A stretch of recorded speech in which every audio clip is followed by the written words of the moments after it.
Ну як можна не дзякаваць Лукашэнку, які вяртае нас у маладосць? Калі хацелася жыць прыгожа, але грошай не было. Цяпер зноў пачынаецца тое, што было на пачатку кіравання Лукашэнкі, не выплаты заробкаў. Але дакладна так, як было тады, ужо не будзе. Будзе горш.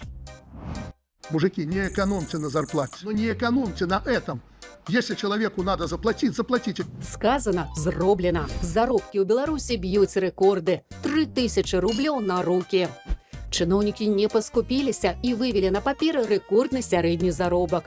Такіх лічбаў яшчэ не было. А як было? $33. Такі заробак атрымліваў Александр Рыгорович у 94-м годзе. Минуточку, не шуми, когда я говорю, слушай. Цяпер больш за $6000. Інакш кажучы, ягоны заробак з таго часу павялічыўся ў 186 разоў. Я про зарплату не говорю, опасаюсь, но знаю, что у вас она не меньше, чем у меня. Насамрэч, у разы меншая. Калі б сярэдні заробак ва ўсіх рос так, як і лукашэнкаўскі, то беларусы цяпер зараблялі па $3720 у месяц.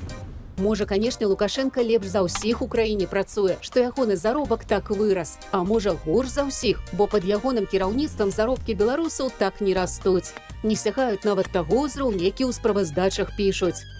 Вось працаўніца Белазу показала свой разліковы лісток. В апреле ей начислено менее 1200 рублей.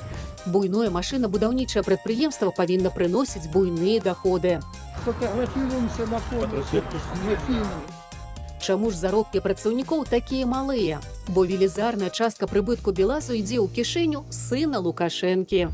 Раней мільён ад продажу самазвалу перанакіроўвала ў сямейны бюджэт нявестка Александра Рыгоровича. А калі яна занялася сваю музычную кар'еру, грошы пайшлі Дмітрыю і прэзідэнцкаму спартоваму клубу.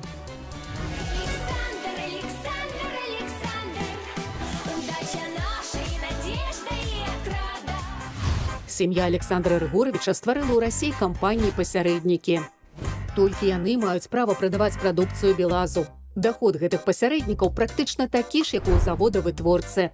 Толькі Белаз заробленая мусіць укласці ў новую вытворчасць, аплаціць рахункі, заплаціць паводле крэдытаў, а што застанецца, падзяліць на ўсіх працаўнікоў.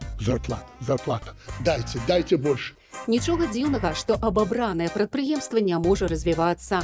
Але можа на іншых заводах лепш.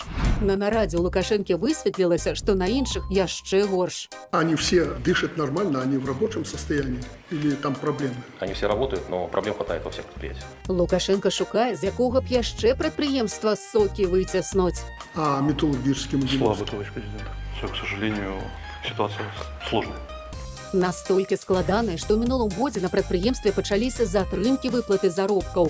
Кіраўніцтва сказала забыць пра 13-ю зарплату і ўвогуле паясы зацягнуць. БМЗ – это очень серьезное предприятие. И, кстати, не самое худшее было.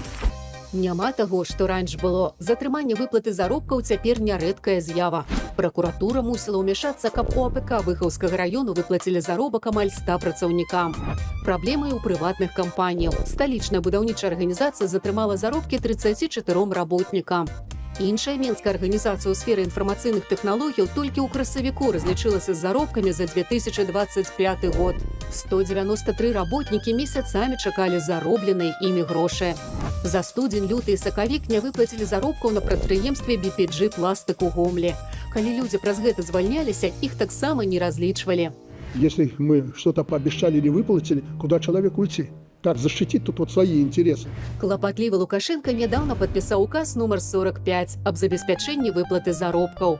Паводле яго цяпер можна не хадзіць у суд. Выносіць пастановы зможа дэпартамент дзяржаўнай інспекцыі працы без разгляду справы незалежным судовым органам. Вінаватым заўсёды будзе працадаўца, а не той, хто стварыў дзяржаўны схематоз, калі палова даходаў краіны ідзе Лукашэнкам, а другая палова дзеліцца на 9 мільёнаў чалавек.